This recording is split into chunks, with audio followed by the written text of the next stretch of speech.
আমি বললাম, শ্বশুর মশাই, আমি আপনার ছেলের বউ, আপনি আমার সাথে এমনটি করতে পারেন না। আমার শ্বশুর মশাই তখন রেগে গিয়ে আমাকে বলল, বৌমা চুপ থাকো তুমি, 3 বছর হয়েছে তোমার বিয়ে হয়েছে, এখনো তোমার কোনো সন্তান সন্ততি হয় না। আসলে আমার ছেলেটা একটা অপদার্থ, সে কিছুই করতে পারে না। এই বলে শ্বশুর মশাই রেগে মেগে আমার সাথে খুব বাজে আচরণ করা শুরু করল। আর বলতে লাগলো, বৌমা, আজকে আমি তোমাকে এমন কিছু করব যাতে তুমি 2 মাসের ভিতরে মা হতে পারো। তারপরে শ্বশুর মশাই আমাকে কি যেন একটি শুকালো। জিনিসটি শোকার পর থেকে আমি আর কিছুই বলতে পারি না, অজ্ঞান হয়ে মাটিতে পড়ে গেলাম। যখন আমার জ্ঞান ফিরল, তখন যা দেখতে পেলাম তা শুনলে বন্ধুরা তোমাদের মাথা গরম হয়ে যাবে। বন্ধুরা, গল্পটি অনেক অনেক ইন্টারেস্টিং। পুরো গল্পটি শোনার অনুরোধ রইল। তবে গল্পটি শোনার পূর্বে তোমাদের নিকট আমার একটি ছোট্ট অনুরোধ, দয়া করে তোমরা আমার চ্যানেলটিকে সাবস্ক্রাইব করে আমাকে সাপোর্ট করবা। হ্যালো বন্ধুরা, আমি রাইসাতুল জান্নাত রানী। আমার ডাক নাম রানী। আমার গ্রামের বাড়ি কুড়িগ্রাম। কুড়িগ্রামের নিম্নবিত্ত পরিবারের একটি মেয়ে আমি। বর্তমানে আমার বয়স 25। আমার যখন বয়স 16, তখন একটা মধ্যবর্তী পরিবারে আমার বিয়ে হয়। আমার স্বামীর সংসারে আমাকে সহ মাত্র 3 জন সদস্য। আমি, আমার স্বামী রাফি এবং আমার শ্বশুর মশাই।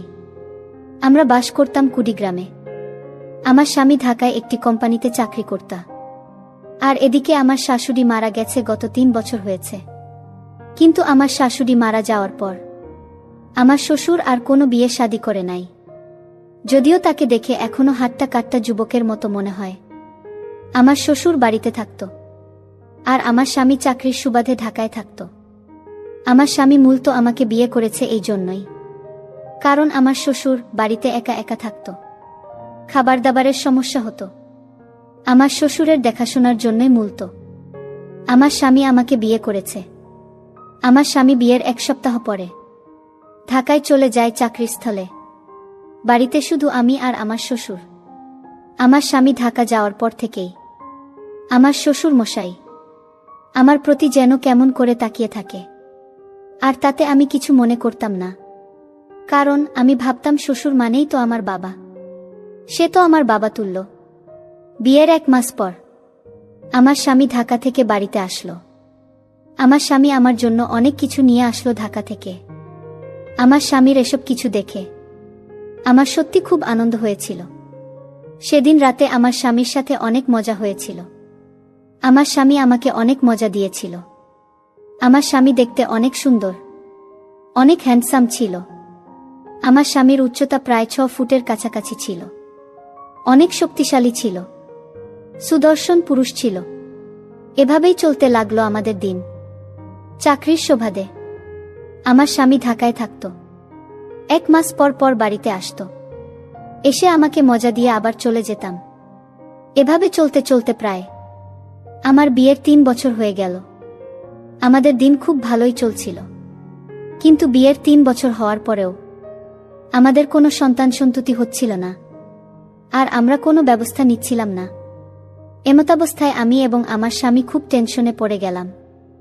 আর এদিকে আমার শ্বশুর মশাই আমাকে বিরক্ত হয়ে বলতো, বৌমা, তোমার বিয়ের 3 বছর হয়ে গেছে, এখনো আমি কোনো নাতি নাতনির মুখ দেখতে পারি নাই। আমি কি আমার নাতি নাতনিকে দেখে যেতে পারবো?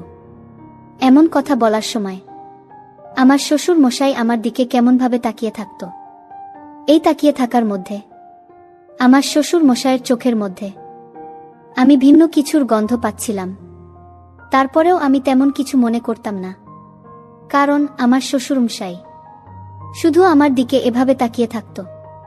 কিন্তু আমার সাথে বিয়ের 3 বছর হওয়ার পরেও কোনো খারাপ আচরণ করার চেষ্টাই কর না। বিয়ের 3 বছর পর এভাবেই কেটেছিল আমার দিন। খুব ভালোই ছিল, সুন্দরভাবে কাটছিল। কিন্তু আমার স্বামী একদিন ঢাকা থেকে বাড়িতে আসলো।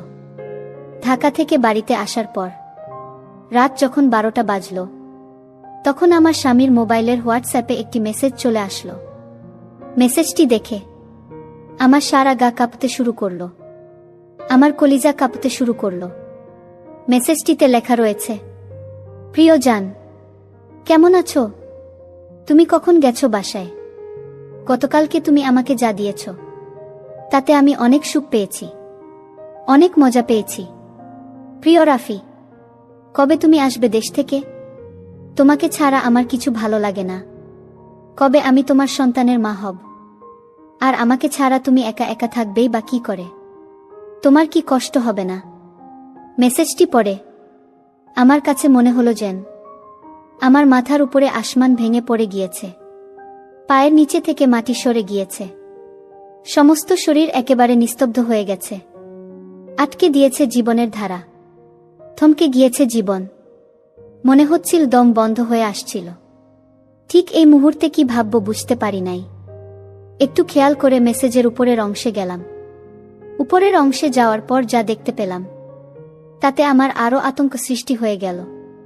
উপরের অংশে লেখা ছিল, প্রিয় স্বপ্না, আমি বিয়ে করেছি, প্রায় 3 বছর হয়েছে। আমার কোনো সন্তান হয় না। আমার একটি সন্তানের খুবই প্রয়োজন। আমি বাবা ডাক শোনার জন্য পাগল হয়ে আছি। ইতিমধ্যে আমার বউকে অনেক ডাক্তার দেখিয়েছি, কিন্তু কোনো লাভ হয়নি। আমি নিজেও ডাক্তার দেখিয়েছি, কিন্তু ডাক্তার মশাই বলেছে আমার কোনো সমস্যা নাই, যত সমস্যা আমার বউয়ের। স্বপ্না, আমি একটা বিয়ে করেছি, তা জানার পরেও তুমি কি আমাকে বিয়ে করবে? আমাকে কি তুমি একটা সন্তান উপহার দিতে পারবে? স্বপ্না বলেছিল, তুমি বিয়ে করেছ তাতে আমার কোনো সমস্যা নেই। আমি তোমাকে বিয়ে করতে রাজি। আমি তোমাকে তোমার এবং আমার ওরসের মাধ্যমে আশা করি একটি সুসন্তান দিতে সক্ষম হব। স্বামীর মোবাইলের হোয়াটসঅ্যাপে এরকম চ্যাট দেখে আমার রীতিমতো মাথা ঘুরে গেল। কি করব আমি কিছু বুঝে পাচ্ছিলাম না, ভেবে কিছু পাচ্ছিলাম না। কি করা যায় এমন অবস্থায়? আমার তো সন্তান হয় না, সেটা একমাত্র আল্লাহ পাকের ইচ্ছায় হয়। আল্লাহ পাক চাইলে সন্তান দিতেও পারে, আবার চাইলে নাও দিতে পারে। কিন্তু এই জন্য তো আমার সংসার ভেঙে যাচ্ছে। আমার স্বামী আমার উপরে সতীন এনে বসাচ্ছি, আরেকটি বিয়ে করে আমার স্বামীর মধ্যে একটি ভাগ তৈরি করছে। এটা পৃথিবীর কোনো মেয়েই সহ্য করতে পারবে না, বিশেষ করে বাঙালি মেয়ে।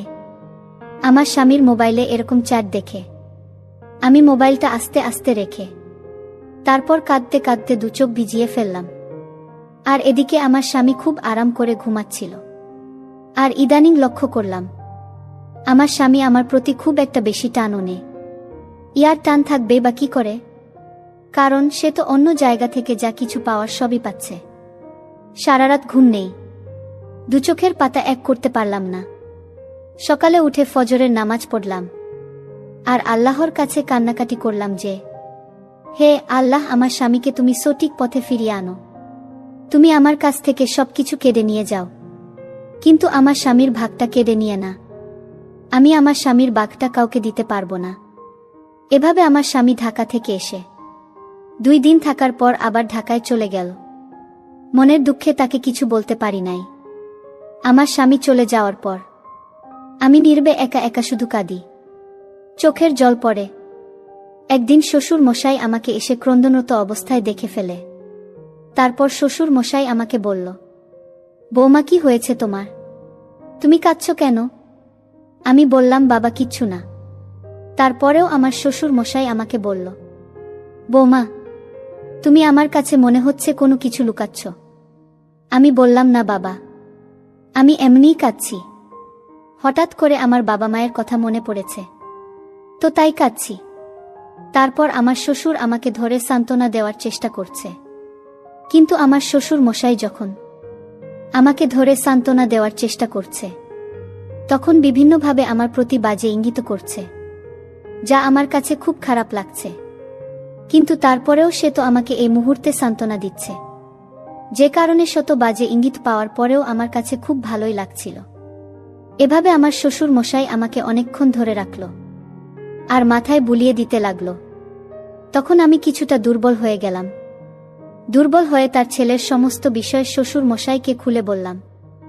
শ্বশুর মশাই এইসব কথা শুনে আমাকে বলল, বলো কি বৌমা, তুমি এইসব বিষয়ে আমাকে আগে বলবা না? আমি বললাম, বাবা, আমি তো আপনার ছেলেকে কখনো অবিশ্বাস করতাম না। আপনার ছেলেকে প্রচুর বিশ্বাস করতাম।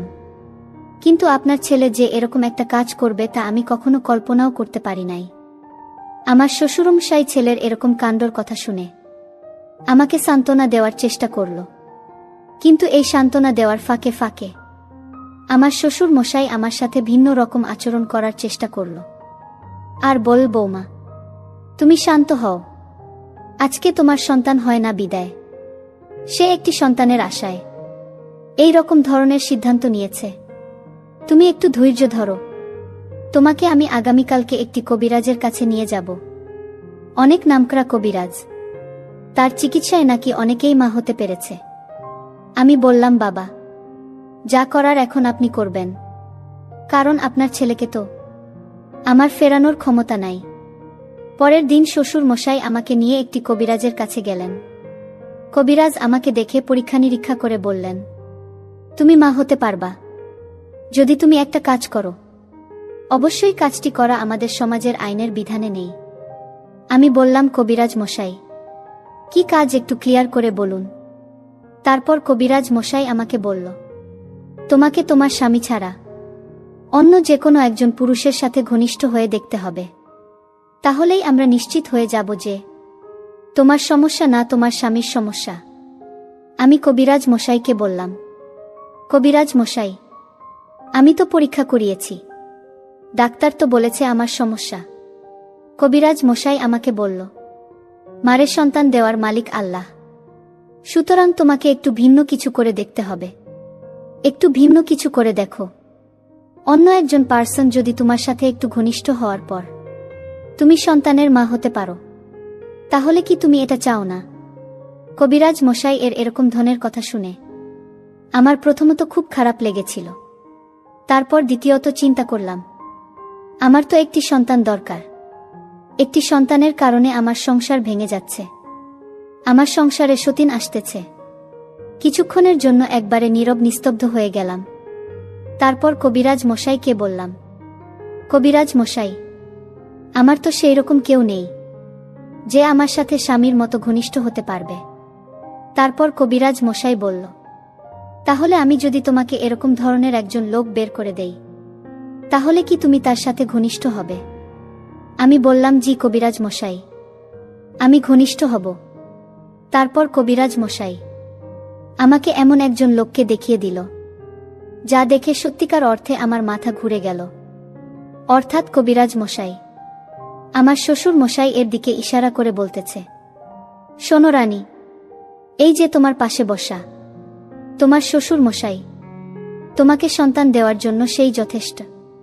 তুমি হয়তো তোমার শ্বশুর মশাইকে খুব ভালো করে চেনো না, তোমার শ্বশুর মশাই আমার ভালো একজন বন্ধু। তারপর কবিরাজ মশাই আমাকে বলল, আচ্ছা রানী, আমার একটা প্রশ্নের জবাব দাও তো। আমি বললাম, কি কবিরাজ মশাই? কবিরাজ মশাই আমাকে বলল, তোমার শাশুড়ি মারা গেছে কতদিন হয়েছে? আমি বললাম, 3 বছরের অধিক। তারপর কবিরাজ মশাই আমাকে বলল, একটা পুরুষ মানুষ তো 50 বছরে বুড়ো হয়ে যায়নি, একটা 50 বছরের ঊর্ধ্বে লোক 3 বছর হয়েছে তার স্ত্রী মারা গেছে, সে কিভাবে একা একা থাকে? আমাকে প্রশ্নের জবাবটা দিতে পারবে? আমি বললাম, না কবিরাজ মশাই। তাহলে শোনো রানী, তোমাকে আজকে একটা গোপন কথা বলি। তোমার শ্বশুর মশাই আমার বন্ধু মানুষ, তাই আমার এখানে নিয়মিত আসা যাওয়া করত, এবং যদি কোনো মহিলার সন্তান না হতো তাহলে সেক্ষেত্রে আমি তোমার শ্বশুর মশাইকে কাজে লাগাতাম। তুমি আরেকটি বিষয় জানলে অবাক হবে যে এ পর্যন্ত 25টি মহিলাকে তোমার শ্বশুর দ্বারা সুফল পেয়েছে। তুমি তো তার ছেলের বউ, তোমাকে তো আর তোমার শ্বশুরমশাই সবকিছু বলতে পারে না।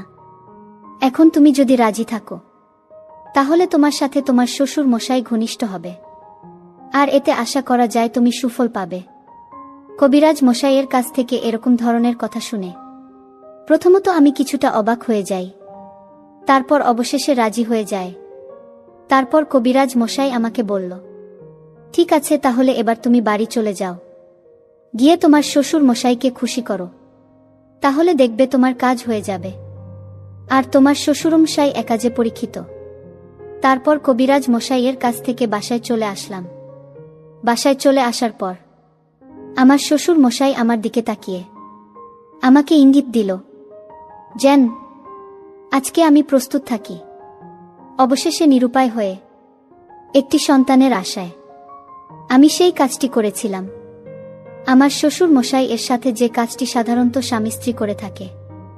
আর এদিকে আমার শ্বশুর আমাকে পেয়ে খুব খুশি, আর তার ছেলেকে এমনভাবে টাইট দিয়েছিল যাতে তার ছেলে দ্বিতীয়বার কোনো মেয়ের সাথে কথা বলার সাহস না পায়, আর যদি কথা বলে তাহলে পরিষ্কার জানিয়ে দিয়েছে যে তার সমস্ত সম্পত্তি থেকে বঞ্চিত করবে।